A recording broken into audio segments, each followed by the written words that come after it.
Kamusta pong muli mga katambay? Nagbabalik pong muli ang inyong katambay, si Katambay Manong po, para po magkomento sa inyo dito po sa Tambayang Makabayan. Komento po na inyong lingkod. Ito po, komentuhan po natin mga katambay. Itong isang interview po kay convicted Franz Castro, di ba ba?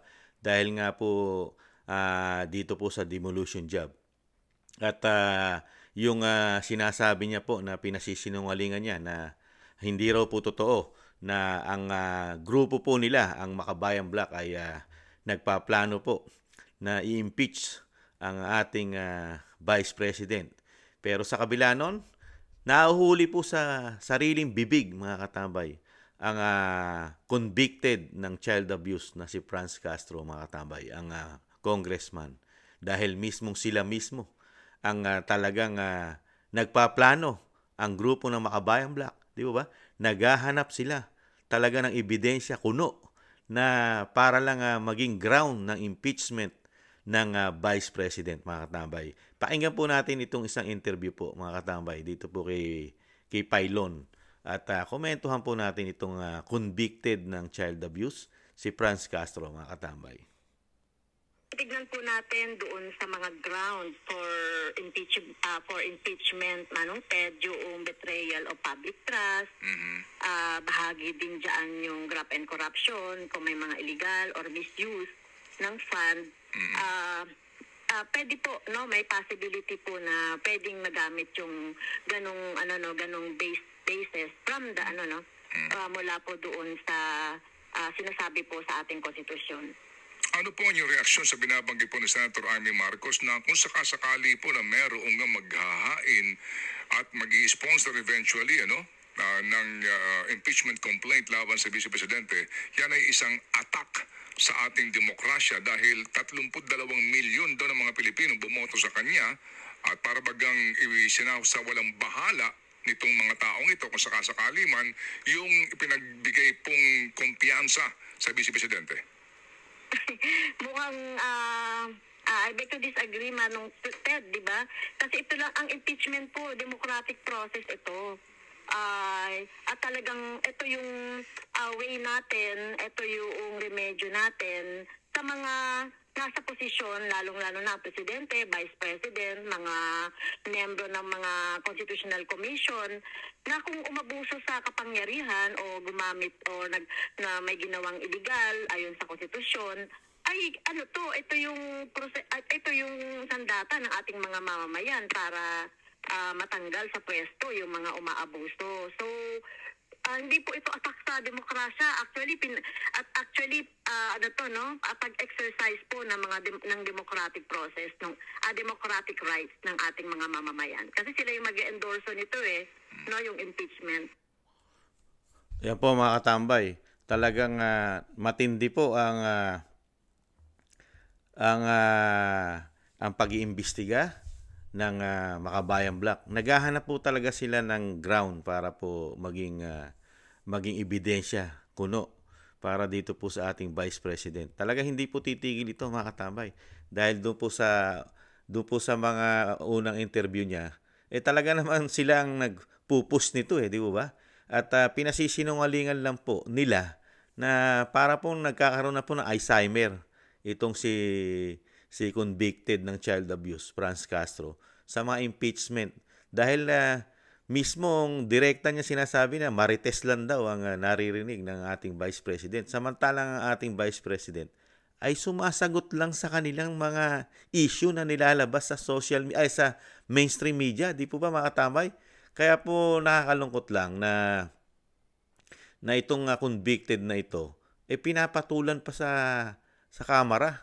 Mga katambay, di ba? Ito ba, meron pa siyang mga rito pakinggan po natin.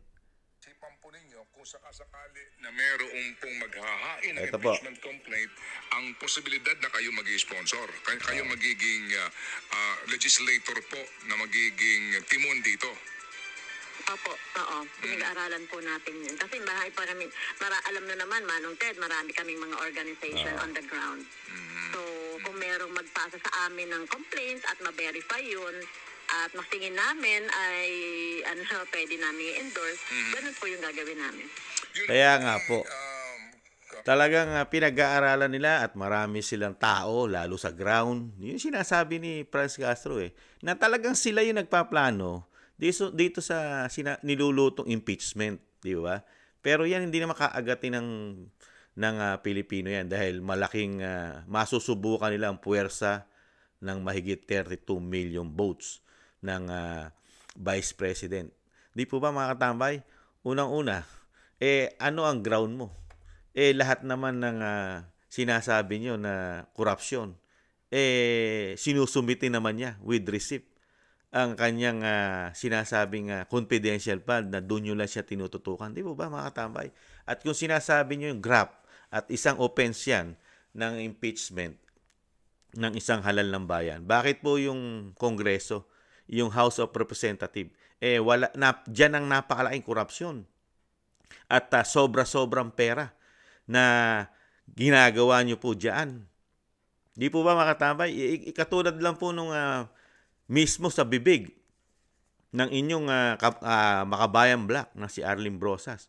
Yung ginagawa nyo sa Kamara na walang public hearing ang budget ng inyong organisasyon o ng inyong sangay ng inyong konstitusyon. Di po ba? Dahil nakabukod po yan ang Senado at magkasama po ang Senado at ang Kongreso o ang Kamara. Yan po ay part ng legislative. Yung ginagawa po ninyo, yan po isang offense, isang impeachment offense po yan. Mawawala na po kayong lahat dyan. Dapat po sibakin na po kayong lahat dyan. Komento ni Kamanong. Dahil napakalaki po ng korupsyon ang nakikita po ng taong bayan dyan. At yan po, hindi po pa ninyo napapaliwanag sa taong bayan yan. Dahil unang-una, bakit walang public hearing yan? Yung ginagawa nyo. Di po ba? Isang pagtitrader yan. Isang pagsisinungaling. Isang pagnanakaw yan sa karapatan ng mga Pilipino na dapat malaman namin na yung aming pondo na binibigay sa inyo, yung pondo nyong ginagamit na galing sa amin na taxpayer, hindi namin yan na-audit at hindi namin alam kung saan nyo dinadala at hindi namin nakikita yan kung paano nyo ginagawa at kung paano nyo pinagpaparti-partihan. Di po ba? Komento ng inyong lingkod. At yung ginagawa nyo sa Kamara na sobra-sobra kayong kumuha ng pera ng taxpayer, gagawa kayo ng budget nyo taon-taon, pero dadagdagan nyo na sobra-sobra na hindi namin alam dahil walang public hearing at hindi namin alam kung saan nyo dinadala dahil hindi kayo pwedeng i-audit. Pwede man kayo i-audit, kayo lang ang gumagawa. Walang resibo. Di mo ba? Nakita po, ito po, isang offense po ito ng impeachment para matanggal na po silang lahat, mga katambay. Di ba? Mismo, yun ang sinasabi ng isang convicted ng child abuse na si Congressman Castro. Nagtataka nga lang po tayo kahit sabihin natin nakapagpiyansa ito at may pansamantalang kalayaan. Pero convicted na ito ng child abuse. Dapat po ito para yung konstitusyon mo, yung Kamara, para hindi mabahiran ng issue lalo sa mga Pilipino. Dapat hindi po ito nagtatrabaho na. Nakalib na ito. Dahil may kaso ito nahatulan na, convicted na. Pero nagtataka tayo sa Kamara, sa pinuno ng Kamara, sa speaker. Bakit po mas tatanggapin niya pa yung batikos ng mga Pilipino na nagpapasweldo sa kanya at nagpapasweldo sa kanila na pinag-uubra. Samantalang yung ibang congressman na hindi pa nahatulan ng convicted, katulad ni Tebes, tinanggal na sa pagiging congressman. Hindi pa umuusad ang kaso noon. Di ba? Pero si Bac na bilang congressman. Pero ito, hinatulan na ng convicted ng child abuse na nanatili pa sa Kamara. At meron pang niluluto at talaga naghahanap pa ng mga ebidensya daw na para ma-impeach pa ang Vice President. Tingnan nyo po, ganun po katindi ang bagong Pilipinas, lalo po ang bagong Kamara sa panahon po natin ngayon, mga katambay. Ibalik po natin yung sinasabi pong impeachment na ground na po pwedeng gawin po sa isang halal ng bayan. Dahil lalo raw po yung graft and corruption, mga katambay. Pagnanakaw sa kaba ng yaman. Pero ito po ay napakalaking. Ito lang, dalawang numero lang po. Dalawang taon lang po. Pinakamalaki na po itong ground para masibak na po silang lahat. Mga katambay, komento po na inyong likod. Kasi ito pong 2023, ayon po ito ayon po ito sa interview kay sa kasama niya na mismo sa kanyang Makabayan Black, si Arlene Brosas, mga katambay. Ito po, hindi niya pinasinungalingan ito nung nakaraang interview niya. Yung 13 billion 2023 proposed budget nila, ang 16 billion ang Kamara, ang House of Representatives. Pero nung lumabas na yung GAA, naging 28 billion na. Biruin nyo, gaano kalaki ang idinagdag nila na wala ron sa proposed budget nila ng 2023. Hindi po ito nakalagay doon. Pero yung dinagdag nila, hindi alam ng mga Pilipino yan. Graft and corruption yan. Pagnanakaw yan. Di ba? Isang ground yan para ma-impeach po silang lahat dyan. Komento lang na inyong komento ko lang po, mga katambay. Ano po sa tingin nyo? Di po ba? Ito po, maliwanag na maliwanag kung sinasabi ni Franz Castro, ang convicted ng child abuse, na isa sa ground ay ang pagnanakaw. Bakit ito? Nakakalusot. Isang ground po ito. 2023 pa lang po yun. Paano pa po yung 2024? Ginawa po nila ulit. At nakalusot. Dahil wala kang public hearing. At hindi makapagtanong ang mga Pilipino. Bakit ganyan kalaki ang dinagdag nyo? Saan nyo dadalhin yan? Di ba? At pwede na, at walang resibo yan. Kung hahanapin natin yan, anong resibo ibibigay nila riyan? Dahil wala naman sa budget nila yan. Dinagdag lang. At ganun din po ginawa nila ng 2024. Di po ba? 16.5 billion. Nung lumabas na yung GAA, 28 billion na. Ito po ba convicted ng child abuse sa Franz Castro? Hindi po ba ito ground ng graft and corruption na para po ma-impeach ang isang taong gobyerno, ang lingkod bayang kuno? Nagtatanong lang po yung lingkod. Kayo po, mga katambay, ano po sa tingin nyo? Hindi po ba tayo ginagago ng mga mambabatas? Ginagago tayo? Pagdating sa isang vice president na nagko-comply naman po sa COA, ang vice president, lahat ng hinihingi ng COA, binibigay ng opisina ng vice president. At isinampa pa nila sa Supreme Court itong grupo na ito. At sinasagot din po ng Office of the Vice President ang lahat ng hingin ng Supreme Court. Pero ito, walang public hearing dahil nga yung sinasabi nilang tradisyon. Meron po kasi tradisyon yan ang Kamara at ang Senado. At ginagamit din po yan ng mga opisyal ng matataas na sa ating bansa, lalo ang Pangulo at ang Vice President. Yung sinasabi nilang time honor tradition. Ginagamit po nila ito, mga katambay. Pero hindi nila ginamit ito sa Vice President. Ginamit po nila ito sa Presidente. Nung nakarang budget hearing po ng Office of the President, wala pa pong 20 minutes na ipasa na po nila. Walang tanong-tanong. Walang kalkal. Walang resibo silang hinahanap sa COA, sa opisina ng Presidente nung nakaraang hearing. Pasado ang 10.5 billion ng opisina ng Presidente. Napakalaki po ng Intel and Confidential Fund and Intel Fund ng Presidente. Hindi bababa sa 4 na bilyon, mga katambay. Ganong kalaki. Pero wala pong hiningi po silang resibo nito galing sa COA. Yung paggamit po ng Presidente sa kanyang Intel and Confidential Fund. Itong si convicted ng child abuse sa Franz Castro. Wala po silang yaw-yaw. Pero pagdating sa opisina ng Vice President, hinihingan nila ng mga resibo ito at ng COA report. Pero sa Presidente, nada. Kaya dito makikita po natin na talagang binababoy po nila ang kapangyarihan. Inaabuso po nila. Komento ni Kamanong, inaabuso po nila ang kapangyarihang binigay ng taong bayan. Dahil unang-una, komento ng inyong lingkod, nagagamit po nila yung kapangyarihan nila sa di umano na korupsyon at di umano napakalalaking pagnanakaw sa ating bansa.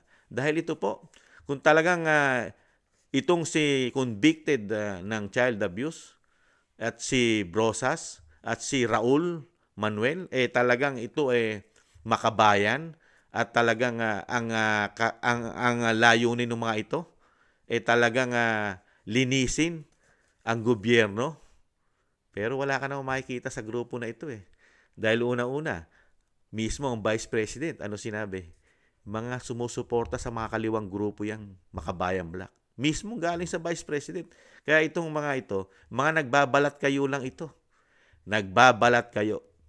Saka may umuugong kasi din sa kanila, sa Kamara, may umuugong po. Hindi natin alam kung totoo na ang bigayan daw po dyan di umano 100 milyon para manahimik ka. Pero may posibilidad, di po ba? Dahil yung sobra-sobra po na ipinapatong po nila sa budget nila. Di ba? Yung pinapatong nila sa budget nila ay sobra-sobra sa loob ng 1 taon. Ilang billion po ilan lang po silang congressman dyan? 300 plus. Kakayanin talagang magbigay yata ng 100 milyon at mahigit pa sa 100 milyon ang isang congressman dyan. Dahil ilang billion po yung pinapatong nila. Di ba? Sa 1 taon. Ganun po katindi. Kaya dito po mga katambay, dito lang sa kanila bumabalik Yung pagbibintang nila, pagtuturo nila na meron silang nilulutong impeachment na ginagawa, naghahanap lang sila dahil marami silang magkakasama sa ground na talagang naghahanap ng ebidensya na ma-impeach ang ating Vice President, itong Makabayan Black, sa pangunguna po ng convicted ng child abuse na si Franz Castro. Bakit po ito? Ito po, yung natutuklasan po natin ngayon. Wala po ba itong impeachment ground? Patong-patong, isang damukal na pera? Hindi maipaliwanag ito. Dahil wala po itong public hearing at wala po itong audit. Hindi po ito nagpapasa ng mga resibo ito. Liquidation? Hindi po. Hindi sila obliga na magpasa ng kanilang liquidation with receipt. At yung MOE nila, hindi po inuobliga ng COA yan dahil meron po silang special rules o batas na ginawa ni dating Senador Pampilo Lacson. Kaya exempted sila sa masinsinang pagsusuri ng COA. At hindi kaya, di umano, pati ang COA nabubusalan. Dahil sila gumagawa ng budget ng COA. Di ba? Hindi kaya, di umano, pati ang COA kasama rin sa korupsyon. Nagtatanong lang po si Kamanong. Dahil ito po, isa pong napakalaki pong korupsyon ito, mga katambay. Kung susuriin po natin ang pondo po ng Kamara. Wala pa po rito yung pondo ng Senado. Dahil sa natitiyak ni Kamanong, ganito rin po ang sitwasyon ng Senado. Dahil iisa po ang trabaho nila Sila lang po ang nag-hearing. Di ba? Hini-hearing nila yung budget nila, sila rin. At hindi open po sa publiko. Kailanman na hindi nila ino-open sa publiko. Walang public hearing po ang mga budget nila.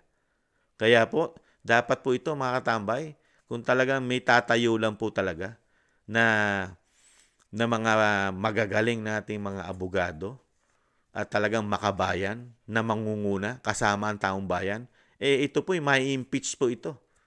Sa tingin po ni Kamanong, komento ni Kamanong, wala na pong matitirang congressman at wala na pong matitirang senador sa ating bansa. Kung talagang ang sinasabi ng convicted ng child abuse na si Franz Castro na isang ground, ang graft and corruption, ang pandarambong, ang pag-abuso sa pera ng bayan, matatanggal na ang isang lingkod bayan. Ito po kasi sa tingin ni Kamanong, lingkod pera po ito Mga lingkod pera, mga katambay. Billion ang nilalagay nila extraordinary sa kanilang budget. Dapat ito kalampagin, mga katambay. Kalampagin po natin ito. Napakahusay po nilang mag-imbestiga ng korupsyon sa mga ahensya ng ating gobyerno, lalo sa opisina ng Office of the Vice President. Napagaling po nila mag-imbestiga. Hinahanapan po nila ng butas ng pagnanakaw. At ang pinakadulo pa niyan, lalo sa Office of the Vice President, ang dulo sa Office of the Vice President ay impeachment. Hinahanapan nila. Pero dito sa kanila, nakatago. Pero yung sa totoo pala mga katambay, sa totoo lang, sila pala ang dapat kauna-unahang buwagin. I-impeach lahat itong mga ito. Lahat. Walang exempted eh. Walang exempted dito. Mga katambay. Dahil nakakalusot po ang pondo nila. Kasi yung pondo nila, sila-silang, lahat po ng opisina nila may pondo. Pagka nag-propose ka ng budget, ang Kamara, dahil isang body yan at isang body rin ng Senado, doon po nila hatiin lahat yan eh. At ilalagay doon sa 300 plus na opisina ng mga congressman. At ganoon din ang 24 na senador. Yung budget na yon. Ngayon, yung idinagdag nila, yun ang dapat imbestigahan. Dahil nag-propose ka lang ng 16 billion, naging 28 billion. Ano nangyari doon? Hindi naman kasama doon sa propose mo yon. Sa proposal mo. Di ba? Corruption yon mga tambay. Komento na inyong lingkod, corruption. Kaya dito mga katambay, sa pinakamalaki, komento na inyong likod, ang pinakamalaking corruption sa ating bansa ay ang dalawang sangay ng legislative, mga katambay. Ang Kamara at ang Senado. Komento na inyong lingkod. Komento ko, ang pinakamalaki, pinaka-worst, pinaka-rotten na konstitusyon. Galing naman yan kay dating Pangulong Duterte at kay SAS. Kaya may katotohanan yung sinabi ni dating Pangulong Duterte na ang pinakamalaking, yung pinakamalaki, korupsyon at bulok na konstitusyon, ito. Totoo po pala. Nagkakatotoo po pala yung sinabi ni dating Pangulong Duterte, mga katambay, na ang Senado at ang Kamara ang napakalaking korupsyon ng bansa at pinakabulok at pinaka hindi dapat pagkatiwalaan, lalo-lalo na sa paghawak ng pera ng bayan, mga katambay. Kaya nga, yung sinasabi ko nga, komento ko, yung pagtuturo ni Franz Castro ng korupsyon, lalo sa opisina ng Vice President, sa kanila po pala. Dahil tinuro mo, yung pinakamaraming daliri mo, sa iyo nakaturo, sa inyo. Tinuturo mo sa opisina ng Vice President na korap-korap, at kailangan ma-impeach dahil nga sa korupsyon. Yung pinakamaraming korupsyon nasa opisina mo eh. Nasa konstitusyon nyo. Napakalalaki. At napakatagal na panahon na po nilang ginagawa ito, mga katambay. Napakatagal ng panahon, mga katambay. Dekada na. Dekada na nilang ginagawa ito. Kaya sobra-sobra na. Dapat po ito talaga, tutukan na ito. Kung magiging presidente ang ating Vice President, ayusin po ito, mga tambay. Komento ni Kamanong, buwagin po ito. Buwagin at iayos. Pwede naman po ito ibalik, kaya lang iaayos mo. Dahil nga, worse and rotten and napaka-corrupt na konstitusyon, mga katambay. Ayon po kay dating Pangulong Duterte. Kaya panahon na po ito para ayusin, mga katambay. Buwagin at kung ibabalik, iaayos mo ng tamang proseso na. Na talagang ang mga kababayan natin, ang mga Pilipino, ay hindi na mag-iisip ng kung ano-ano dahil naiayos na. Lahat, naka-open na. Open na silang lahat. Kung hanggat maaari, sweldo na lang ang kanilang makukuha, mga tambay. Dahil yung trabaho naman nila para lang sa legislative. Kasi nangyayari dito parang mga agent, mga tambay, mga contractor.